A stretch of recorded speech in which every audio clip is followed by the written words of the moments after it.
एक सवाल कि क्यों ऑपरेशन सिंदूर चलाया गया और इससे क्या हासिल हुआ है।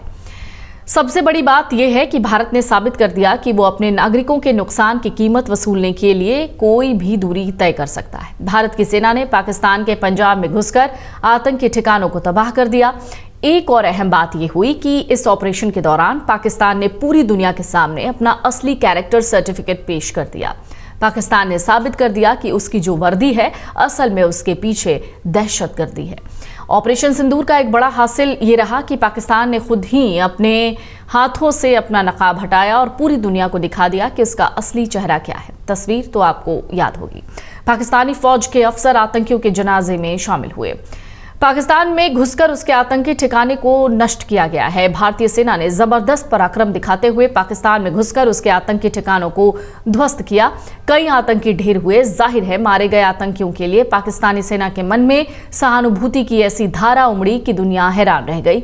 एक वीडियो सामने आया जिसमें साफ दिखा कि कैसे बैसरन घाटी में 26 महिलाओं का सिंदूर उजाड़ने वाले दहशतगर्द संगठनों के आतंकी पाकिस्तानी झंडे में लपेटे गए और उन्हें मुनीर की सैनिकों ने श्रद्धा के फूल चढ़ाए। यानी साफ हो गया, ऑपरेशन सिंदूर के दौरान जो 5 कुख्यात अपराधी मारे गए वो पाकिस्तानी सेना की आंखों के तारे थे। मुदस्सर खदियान खास, जो कि लश्कर तैयबा का कमांडर था, मुरीद के मरकज तैयबा का प्रभारी था, उसे मौत के बाद पाक सेना ने गार्ड ऑफ ऑनर दिया। पाकिस्तानी सेना प्रमुख ने गमगीन होकर फूल चढ़ाए। हाफिज मोहम्मद जमील जैश ए मोहम्मद का आतंकी था। मौलाना मसूद अजहर का सबसे बड़ा भाई। बहावलपुर मरकज सुभान अल्लाह का प्रभारी, ये भी भारतीय सेना की जवाबी कार्रवाई में ढेर हुआ। ये भी पाकिस्तानी सेना को बहुत प्यारा था। मोहम्मद यूसुफ अजहर यानी आतंकी मसूद अजहर के बहनोई का मारा जाना भी ऑपरेशन सिंदूर की एक बड़ी उपलब्धि रही। अजहर जैश ए मोहम्मद में ट्रेनिंग का प्रभारी था। IC 814 हाईजैक केस में भी ये वांटेड था। खालिद उर्फ अबू अकासा भी लश्कर तैयबा से जुड़ा आतंकी था। ये अफगानिस्तान से हथियार तस्करी में शामिल था। इसके जनाजे में भी कई पाक सैन्य अधिकारी शामिल हुए थे। ऑपरेशन सिंदूर में जो आतंकी मारे गए उनमें मोहम्मद हसन खान भी शामिल था। हसन जैश ए मोहम्मद से जुड़ा आतंकी था। वो आतंकी मुफ्ती असगर खान कश्मीरी का बेटा था और POK में जैश का कमांडर, ऑपरेशन कमांडर भी था। भारत ने सबूतों के साथ पूरी दुनिया को बताया कैसे पाकिस्तान की फौज और वहां के आतंकियों का भाईचारा ऑपरेशन सिंदूर के दौरान बेपर्दा हो गया। दरअसल भारतीय सेना की स्ट्राइक में कांधार विमान हाईजैक के मास्टरमाइंड और जैश ए मोहम्मद के चीफ मौलाना मसूद अजहर के परिवार के 10 लोग मारे गए।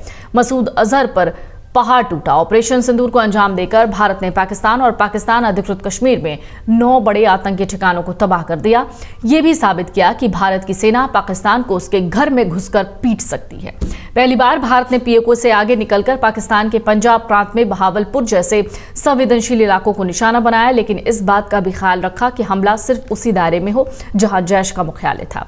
ऑपरेशन सिंदूर में भारत ने पाकिस्तान के एयर डिफेंस सिस्टम को भी बेनकाब कर दिया। भारतीय वायुसेना का पराक्रम देखिए, सिर्फ 23 मिनट में पूरा ऑपरेशन खत्म हो गया। हमारी सेना ने पड़ोसी के एयर डिफेंस सिस्टम को पूरी तरीके से चकमा दिया। स्कैल्प और हैमर मिसाइलों ने जबरदस्त एक्यूरेसी के साथ हमला किया और भारत को कहीं कोई नुकसान नहीं हुआ। इसी के साथ भारत ने दुनिया को ये संदेश दिया कि वो आतंकवाद के खिलाफ लड़ाई में किसी की मदद का मोहताज नहीं है। ये भी कि भारत नागरिक ठिकानों को निशाना नहीं बनाता और सबसे अहम बात, कोई भारत की माताओं और बहनों के सिंदूर को मिटाएगा तो भारत भी ऐसे दरिंदों को मिटाने में देर नहीं करेगा। अगर आप ये वीडियो YouTube पर देख रहे हैं तो हमारे चैनल को सब्सक्राइब कर बेल आइकन दबाएं और Facebook पर देख रहे हैं तो हमारे पेज को लाइक करें।